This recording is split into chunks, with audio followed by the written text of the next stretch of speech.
Ketiga hadir dan begitu mudah golnya, akhirnya itu membuat ya, ini juga menjadi pembelajaran yang luar biasa karena pasti juga di level senior belum lama ya bisa merasakan kompetisi seperti ini, membela kesebelasan nasional walaupun sudah punya experience di MLS, dan ini bukan menjadi akhir dari perjuangan, harus terus bersemangat dan pasukan Garuda akan dibangkitkan lagi oleh, kita lihat bagaimana di tribun dukungan memang tidak pernah henti-henti mencintai, yang membangun, yang membela juga begitu banyak, dengan harapan ada penampilan yang lebih baik, dan harusnya dengan pengenalan singkat ini akan menjadi kesempatan luar biasa di Arabia. Dan tentunya kita juga harus kembali berima ya, mengingatkan kembali bahwa ini adalah pengalaman pertama Indonesia berada di ronde ketiga kualifikasi Piala Dunia, sesuatu hal yang sangat asing sebenarnya bagi Indonesia, termasuk bagi para pemain ini. Tidak hanya pemain-pemain yang memang tumbuh kembang di Indonesia, tapi juga para pemain diaspora yang sebenarnya juga masih mencari level terbaiknya dalam karirnya, dan tentunya ini menjadi modal yang masih bisa ditingkatkan lagi untuk membuat Indonesia lebih berkualitas. Tapi tentunya hal-hal yang terjadi di laga melawan Tiongkok, di laga melawan Jepang, di laga melawan Bahrain itu adalah hal-hal yang harus terus direduksi oleh setiap para pemain, karena ini harus ada sinkronisasi ya antara bagaimana persiapan pelatih, game plan pelatih dengan eksekusi pemain di lapangan ya. Dan itu yang harus menjadi sepak bola Asia, Jepang yang tampil begitu luar biasa di laga ini, dan memang sangat wajar ya karena setelah laga usai beberapa pemain Jepang akan melakukan pendinginan dan juga ada gerakan-gerakan untuk peregangan bagi terutama pemain yang tidak dimainkan. Dan ini sudah menjadi hal yang lumrah sebenarnya, tapi mungkin karena ada tradisi untuk menyanyikan tanah air itu bersama-sama, sepertinya akan ada waktu yang diinginkan oleh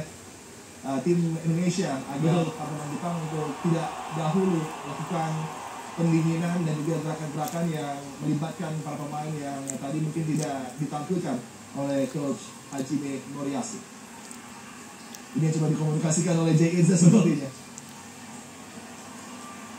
Dan ada beberapa pekan lalu juga Jay Eza sudah berhadapan dengan Zion Suzuki, saat itu Hana menang ya. Ya, juga kami from behind tentunya. Betul.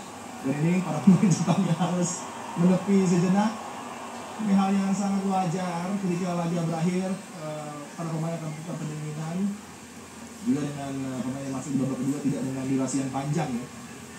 Ini adalah hal yang wajar dan tidak seharusnya ada reaksi dari tribun, dan sepertinya para pemain Jepang juga mengerti. Tim official sudah mengarahkan mereka menuju sisi untuk menunggu sejenak sebelum akan diperdengarkannya lagu Tanah Airku.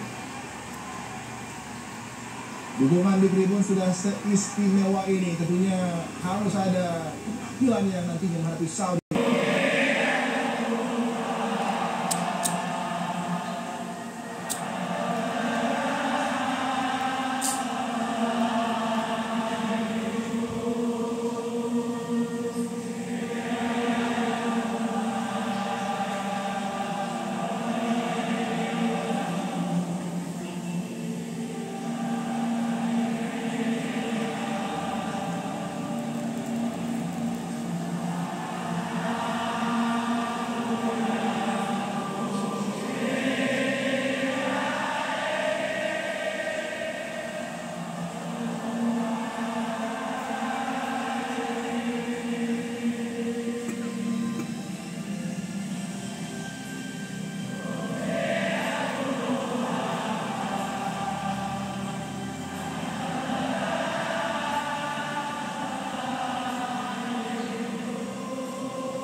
Luar biasa, bahkan masih terisi penuh di tribun. Ini bukti jelas dukungan yang tanpa henti-hentinya. Rasa cinta dari para pendukung terhadap skuad ini istimewa, dan harapannya dengan terlalu singkat akan ada penampilan yang lebih menggigit sedikit untuk meraih kemenangan. Karena kembali peluang di grup ini sangat terbuka, bahkan dengan peringkat kedua saja begitu rapat jarak antara posisi terbawah Indonesia dengan tim-tim seperti Australia, Tiongkok, Bahrain yang masih bersaing pun juga dengan Saudi Arabia. Ya, kita masih berselisih 2 poin saja dengan Tiongkok, masih berselisih 3 poin dengan Bahrain, Australia, dan juga Saudi yang akan menjadi lawan kita selanjutnya. Jadi artinya peluang kita meskipun kalah cukup telak dari hari ini benar-benar belum tertutup. Masih ada harapan, masih ada kesempatan untuk membuat Indonesia juga terus berprogres. Kita harus tetap percaya nih, karena mereka pun sudah bekerja keras ya. Kita juga tentunya memang kecewa dengan hasil yang ada, tapi kecewaan ini kecewaan yang normal, tapi tidak boleh dilebih-lebihkan. Karena kita juga tahu bahwa perjuangannya tidak mudah. Ini adalah level yang begitu elit di Asia dan kita berada di grup yang tidak mudah nih. Iya, dengan balutan di lutut ya, Kevin Dix debutnya. Pandangan Anda Ibam, ini pemain yang sepertinya sudah langsung nyaman ya tampil two-way player yang mendominasi tadi dari menciptakan tekanan dan juga defending wise. Dia menunjukkan sempat membuat cukup kesulitan bagi Kaoru Mitoma untuk ingin melihat tentunya para pemain yang akan bergerak menuju ke sisi lapangan menuju ke tribun, dan bagaimana Kapten J. Ilsus akan berbicara dengan para supporter yang hadir dan tidak melupakan tentunya peranan dari tribun dengan suara nyanyian yang lantang, chants yang tidak henti-hentinya, dengan dukungan koreo yang luar biasa, menyambut juga Kevin Dix yang baru bergabung dan tentunya akan dibayar dengan penampilan yang lebih optimal, lebih baik. Dan ingat lawannya adalah Jepang, tim yang sudah mendominasi kualifikasi World Cup, tim yang sudah berlaga di 7 Piala Dunia yang tidak pernah absen sejak 98, dan bahkan ada update ya, kalau dulu mereka mengandalkan Hirotoshi Nakata, mengandalkan kita bermain melawan Jepang saat ini, meskipun ya memang Jepang pun memang sangat cerdik di laga ini.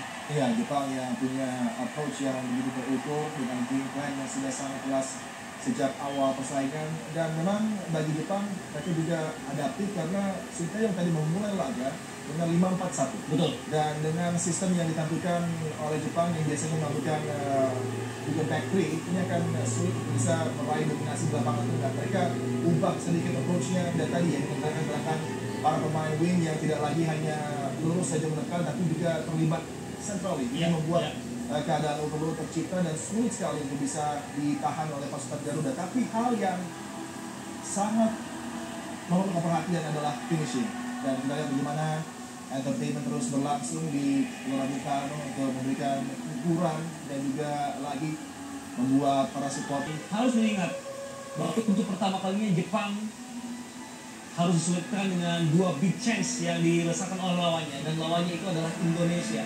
Hal yang tidak bisa dilakukan oleh Australia, oleh Saudi Arabia, oleh Bahrain, dan juga Tiongkok. Saudi Arabia di peringkat ketiga akan menjadi lawan berikutnya. Di peringkat kedua ada Australia, kemudian Tiongkok dengan 2 laga kemenangan beruntun bisa mengtakluk posisi hingga peringkat keempat. Bahrain ada di peringkat kelima terdekat dengan Indonesia dengan raihan 5 poin, dan Tiongkok adalah bukti ya.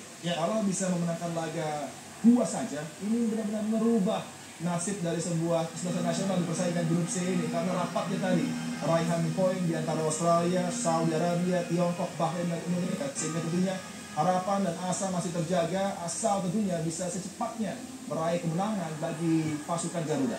Ya, target minimum bagi Indonesia dengan kekalahan ini adalah di 5 laga sisa mungkin hanya maksimal 1 kekalahan saja yang bisa ataupun layak untuk kita dapatkan, karena di 4 laga lain seminimalnya Indonesia mendapatkan 2 kemenangan tadi dan 2 hasil imbang. Itu akan membuat Indonesia setidaknya menggapai target minimum, yaitu peringkat keempat yang menjadi target dari federasi juga ya. Peringkat keempat, target yang sudah dengan jelas dicanangkan oleh Bapak Erick Thohir. Memang ini menjadi keadaan jika start tidak terkalahkan pasukan Garuda sudah terganggu di 2 laga terkini menghadapi Tiongkok dan juga menghadapi Jepang yang berujung dengan kekalahan, dan terus bergerak untuk memberikan lap penghormatan bagi para supporter yang sudah luar biasa memenuhi tribun, dan Martin Pass juga sepertinya memberikan jersinya kepada seorang supporter. Biasanya supporter cilik yang jadi pilihan ya dari Martin Pass. Kita nantikan siapa yang beruntung yang mendapatkan jersey dari jaga gawang Indonesia. Sumbernya yang luar biasa, dan juga para pemain juga kecewa tidak bisa memberikan kemenangan atau mencuri poin menghadapi Jepang, dan harusnya bisa dibayar tuntas nanti di laga-laga berikutnya menghadapi Saudi Arabia. Apalagi nanti juga ada laga tandang yang akan menanti di antara laga Saudi Arabia menuju ke laga menghadapi Bahrain dan Tiongkok, akan bertandang ke Subiaco Oval di Perth sepertinya, Ya, betul. Australia. Betul. Dan jangan lupa kan Adi bahwa Tiongkok kalah 7-0 Ya. lawan Jepang. Bahrain kalah 5-0 lawan Jepang. Indonesia 4-0. Mungkin tetap skor kalah, tapi secara progres permainan Indonesia tidak inferior, tidak menerapkan taktik yang benar-benar negatif. Karena sebenarnya bisa saja nih, bisa membuat target tidak apa, tapi ternyata Indonesia memilih cara yang lebih berani, meskipun memang resikonya tinggi, tapi itu validis. Ya. Ini adalah momen yang memang menjadi positif negatif dalam satu pertandingan. Dan ini membuat kita percaya bahwa di laga melawan Saudi Arabia kembali dengan gaya permainan yang akan ekspansif ya, mereka sejak awal yang akan ditampilkan. Tidak ada lagi cerita Indonesia berlaga di persaingan level elit Asia ini tampil dengan mindset inferior, tampil dengan penampilan yang approach-nya negatif, bahkan Australia bisa mempertunjukkan penampilan yang begitu negatif di luar dari kebiasaan para pemainnya.